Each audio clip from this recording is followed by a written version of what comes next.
How to write answers in law. सीधी बात, no बकवास। मेनली दो बेसिस पर आपको मार्क्स दिए जाते हैं। पहला प्रोविजंस और दूसरा कंक्लूजन्स। प्रोविजन मतलब जो पॉइंट्स मॉड्यूल में दिए हुए हैं और जो लॉज मॉड्यूल में दिए हुए हैं वो। जरूरी नहीं है कि वर्ड टू वर्ड पॉइंट्स लिखे जाए, लेकिन जो इंपॉर्टेंट वर्ड्स है, जो की वर्ड्स है, जो मेन वर्ड्स है, उन्हें तो बिल्कुल मेंशन किया जाना चाहिए। फॉर एग्जाम्पल, अगर क्वेश्चन पूछा है केवेट एम्प्टर से रिलेटेड, तो बहुत ही इंपॉर्टेंट कीवर्ड है let the buyer beware. तो ये पॉइंट को मेंशन करना बहुत ही इंपॉर्टेंट है।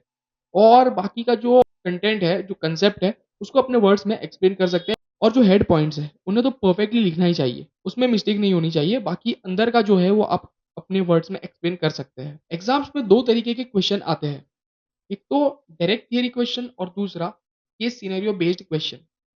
डायरेक्ट थियरी क्वेश्चन में डायरेक्टली आपसे एक क्वेश्चन पूछ लिया जाता है जिसका आपको आंसर देना होता है। For example, rights of partners, rights of minors, essential of a valid contract. तो इस तरीके से क्वेश्चन पूछ सकते हैं और इसका डायरेक्टली आपको आंसर दे देना है। केस सिनेरियो बेस्ड क्वेश्चन को कैसे प्रेजेंट करना चाहिए ये बहुत इंपॉर्टेंट है।